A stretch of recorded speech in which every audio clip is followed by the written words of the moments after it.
Hello everyone, this is पुरु जनुथ्रिया। आप देख रहे हैं एनसीईआरटी बाई पुरु। आज हम स्टार्ट करने वाले हैं क्लास 6 एनसीईआरटी साइंस का चैप्टर नंबर 5, पदार्थों का पृथक्करण। ठीक है, ये चैप्टर का नाम है पदार्थों का पृथक्करण। अपन चैप्टर को लाइन टू लाइन एनसीईआरटी की लाइन बाय लाइन समझेंगे। अगर देखो, छोटी क्लास की एनसीईआरटी है तो जाहिर सी बात है कि कुछ चीज़ें जो है बहुत ज़्यादा बेसिक है, मतलब छोटे बच्चे के हिसाब से हैं, तो आप उसमें थोड़ा बोर फील कर सकते हो, तो थोड़ा आगे करके देख लो। बाकी अपन लाइन टू लाइन बिल्कुल बेसिक से समझेंगे, चाहे आप बच्चे हो या बड़े, हर कोई जो है उसे समझ सके। ठीक है, तो अपन चैप्टर स्टार्ट करते हैं। जीवन में हम ऐसे बहुत से उदाहरण देखते हैं जिनमें हम पदार्थों के किसी मिश्रण से पदार्थों को पृथक करते हुए देखते हैं। भाई, हम ऐसी हज़ारों चीज़ें देखते हैं कि हम जो है, क्योंकि अशुद्धि हर जगह भरी हुई है। अगर आप गेहूं की बात करें तो उसमें जो है मतलब काफ़ी सारी अशुद्धि होती है, मिट्टी की हो सकती है। ठीक है, ऐसे पार्टिकल जो गेहूं से रिलेटेड नहीं हो, ठीक है, खाने योग्य हों लेकिन गेहूं से रिलेटेड नहीं हो, इस प्रकार की हो सकती है। कोई भी अशुद्धि एक्स वाई जेड, ठीक है, तो हम उसे क्या अलग करते हैं, शुद्ध बनाते हैं उसे। ठीक है, चाय बनाते समय चाय की पत्तियों को द्रव से चालनी द्वारा छाया वो पृथक किया जाता है। भाई, ये एक जनरल एग्जांपल है जो आपने देखा होगा कि जब अपन चाय बनाते हैं उसके बाद क्या करते हैं, एक चलनी होती है, इसके थ्रू जो है अपन छानते हैं उसे।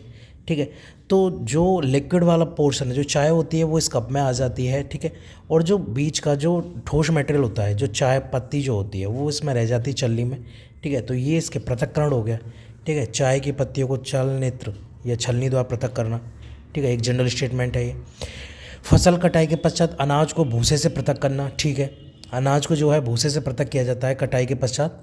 ठीक है, ये भी एक पृथक्करण का उदाहरण है। मक्खन को पृथक करने के लिए दूध या दही को मंथन करना। ठीक है, रई वगैरह जो बोलते हैं जिसके, उससे मंथन किया जाता है मक्खन को निकालने के लिए दूध या दही का। ठीक है, ये हो गया।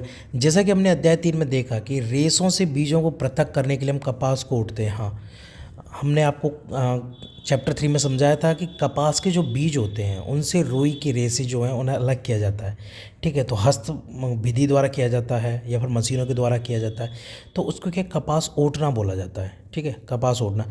कदाचित आपने नमकीन, दलिया अथवा पोहा खाया होगा। यदि आपने यह पाया होगा कि इसमें मिर्च है तो खाने से पहले इन्हें सावधानीपूर्वक बाहर निकाल दिया होगा।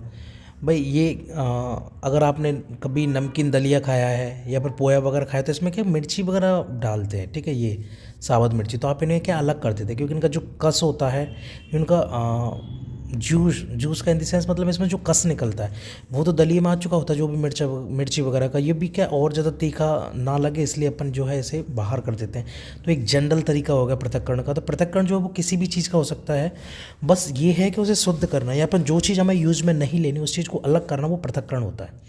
ठीक है, कल्पना कीजिए कि कटोरी में आम और अमरूद भरे हैं, तो भाई जाहिर सी बात है कि आम अलग कर लेंगे अपन, अमरूद अलग करते, बहुत आसान तरीका है इसे करने का। ठीक है, आप इन्हें पृथक करने के लिए कहा गया है तो आप क्या करेंगे, बिल्कुल ईजिली, क्योंकि बहुत बड़ी चीज़ें तो हम हाथ से जो है इन्हें अलग कर सकते हैं। इस प्रकार के फलों को उठाकर किसी पृथक बर्तन में रख देंगे। क्या है सही है? बिल्कुल सही है। ठीक है, अभी अपन देखते हैं, देखो ये मशीन हो गई, मतलब हाथ की बनी हुई होती है, ये रई होती है ये बड़ी वाली, इसमें दही वगैरह होती है और इसे चलाते हैं इस रस्सी के थ्रू। ठीक है, तो एक हस्तचयन मशीन हो गई एक तरह की। ठीक है, तो इसे घुमाएंगे जोर जोर रस्सी को, तो इससे क्या है कि मक्खन निकलेगा इससे। ठीक है, दही में से मंथन करना जिसे बोला जाता है। ठीक है, ऐसा करना सरल प्रतीत होता है, परंतु यदि पृथक किए जाने वाले पदार्थ, ये आम और अमरूद के बारे में। ठीक है, पृथक पदार्थ या अमरूद की तुलना में बहुत छोटे, तो उन्हें पृथक करने के लिए क्या करना होगा। कल्पना कीजिए यदि आपको रेत और नमक के मिश्रण से भरा पानी भरा कोई गिलास पृथक करना है। ठीक है, तो मिश्रण से रेत के कणों को हाथों से बीन कर पृथक करने की सोचना भी असंभव है। भाई, इट्स नॉट पॉसिबल कि अगर आप बोलो कि रेत और नमक मिक्स हो रहा है और उसे आप हाथ से बीन बीन के अलग कर दो, तो नॉट पॉसिबल है। बहुत ज़्यादा छोटे पार्टिकल हैं, ये संभव भी नहीं है किसी भी हालत में। ठीक है, तो इसके अलग अलग मेथड्स होते हैं। ठीक है, जैसे कि अपन ने पिछली कक्षा वगैरह में देखे, क्लासेस चैप्टर्स वगैरह में देखा कि एक्चुअली क्या करना होता है। अपन को पानी में घोलते हैं नमक और उसको मिट्टी को, उसके बाद क्या करते हैं, पानी और नमक में घोलने के बाद मिट्टी जो होती है वो नीचे बैठ जाती है। ठीक है, पानी में नमक जो है वो घुल जाता है। उसके बाद वेपोराइजेशन की उसको अलग कर लेते हैं। ठीक है, तो नमक और वाटर वाला पोर्शन अलग आ गया, मिट्टी ऑलरेडी अलग हो गई। फिर नमक से वाटर को अलग करने के लिए क्या करेंगे, उसे वेपोराइजेशन की प्रोसेस करेंगे। ठीक है, ये भी देखेंगे अपन। ठीक है, परंतु पहले ये जानना चाहती है कि ऐसे पदार्थों को पृथक करने की हमें आवश्यकता ही क्यों है। भाई शुद्धिकरण के लिए आवश्यकता है। हम भाई सब्जी में नमक डालते हैं, सब्जी में मिट्टी तो नहीं डाल सकते ना, तो पृथक्करण की जो प्रोसेस है वो हमारे लिए इसलिए आवश्यक है शुद्धिकरण के लिए। हम पदार्थों का पृथक्करण क्यों करते हैं, ये इसका सारणी है 5.1। ठीक है, तो इसके जो अरेंजमेंट दे रखे हैं, पृथक्करण प्रक्रम, उद्देश्य जिसके लिए हम पृथक्करण करते हैं, और ठीक है पृथक्कृत अवयवों का हम क्या करते हैं। ये जो अरेंजमेंट दे रखा है ये सही नहीं है, इसका ये नहीं है, ठीक है, इसका ये नहीं है और इसका ये नहीं, इस प्रकार से ये अरेंजमेंट दे रखा है। तो अपन जो है इसे प्रॉपरली अरेंज करेंगे। ठीक है, तो अपन सबसे पहले देखते हैं पृथक्करण प्रक्रम में नंबर 1 चावलों से पत्तरों को पृथक करना। ठीक है, ये नंबर 1 हो गया, ये प्रक्रम हो गया। लेकिन उद्देश्य जिसके लिए हम पृथक्करण कर रहे हैं, तो हम इसे क्यों करते हैं ऐसा कि चावलों से हम पत्तरों को क्यों अलग करते हैं। तो दो भिन्न परंतु उपयोगी पदार्थों को पृथक करना, बिल्कुल नहीं, ये इसका हो ही नहीं सकता। अनुपयोगी अवयवों को दूर करना, हाँ ये सही है, लेकिन फिर भी तीसरा पढ़ लेते हैं, हानिकारक अवयवों तथा अशुद्धियों को दूर करना। ठीक है, तो ये इसका ज़्यादा सही है, क्योंकि जो पत्थर जो होते हैं वो हानिकारक अवयव हैं और वो अशुद्धि जो है हमें उसको दूर करना है। ठीक है, ये हो गया।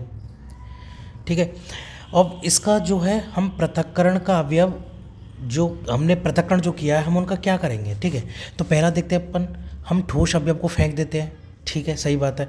हम अशुद्धियों को फेंक देते हैं। ठीक है, सही बात है।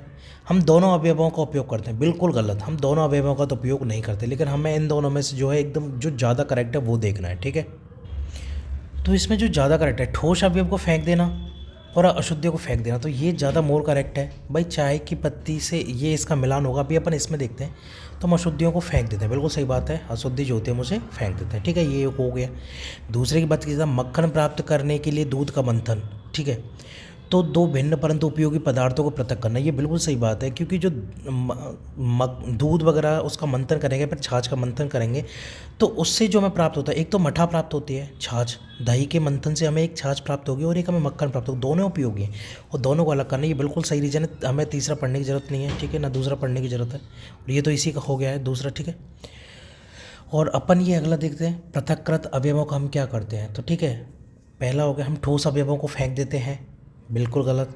हम अशुद्धियों को फेंक देते हैं, बिल्कुल गलत। हम दोनों अवयवों का उपयोग करते हैं, बिल्कुल सही, हम दोनों अवयवों का उपयोग करते हैं। ठीक है, अब देख लेते हैं एक बार, मक्खन प्राप्त करने के लिए जो है दो विभिन्न परंतु उपयोगी पदार्थों को पृथक करना और हम दोनों अवयवों का उपयोग करते हैं। ठीक है, अभी नेक्स्ट देते हैं, चाय की पत्तियां पृथक करना, तो एक ही बचा है। ठीक है, चाय की पत्तियां पृथक करना, ये प्रोसेस हो गई। ठीक है, उद्देश्य जिसके लिए हम पृथक्कृत करते हैं, तो अनुपयोगी अवयवों को दूर करना। ठीक है, हम क्या है कि हम चाय पी रहे हैं, लिक्विड पी रहे हैं, तो हम अनुपयोगी पदार्थ हो गया, जो ठोस जो हो गई चाय पत्ती वगैरह वो हो गई, तो हम उसका यूज़ नहीं करेंगे। ठीक है, तो अनुपयोगी अवयवों को दूर करना। ठीक है, अब ये हो गया, हम अशुद्धियों को फेंक देते हैं। ठीक है, या फिर हम ठोस अवयवों को फेंक देते, तो इसमें रहेगा हम ठोस अवयवों को फेंक देते हैं। ठीक है, ठोस अवयव का मतलब क्या है, चाय जो हो गई वो लिक्विड हो गई, लेकिन चाय पत्ती क्या हो गई, ठोस हो गई, तो हम उस ठोस अवयव को फेंक देंगे। ठीक है, कि किसी पदार्थ का उपयोग करने से पहले हमें उसे मिश्रित, हानिकारक या अनुपयोगी पदार्थों को पृथक करने की आवश्यकता होती है। बिल्कुल, हम देखते हैं कि किसी पदार्थ का उपयोग करने से पहले हमें उसमें जो मिश्रित, हानिकारक है या फिर अनुपयोगी जो पदार्थ हैं उनको अलग करना होता है। ठीक है, उसकी आवश्यकता है।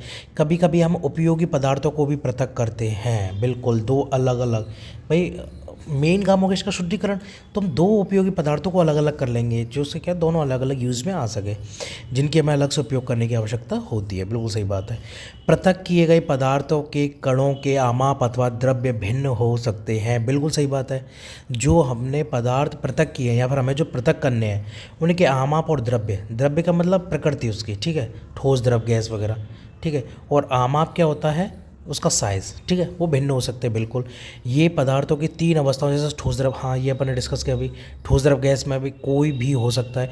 इसलिए हम किन्हीं दो पदार्थों के ऐसे मिश्रण का पृथक्करण करते हैं जिनकी गुणधर्मों में अत्यधिक भिन्नता है। ठीक है, अगर बहुत ज़्यादा समानता होगी तो वो बहुत ही ज़्यादा टफ प्रोसेस होती है, उनके द्वारा किया जाता है। केमिकल प्रोसेस हो गई, ठीक है, एक मशीनी प्रोसेस वगैरह होगी, उनके द्वारा फिर किया जाता है, अगर बहुत ज़्यादा सिमिलैरिटी है। लेकिन अगर भिन्नता है तो हम जो है ईजिली उसको पृथक्कृत कर सकते हैं। ठीक है,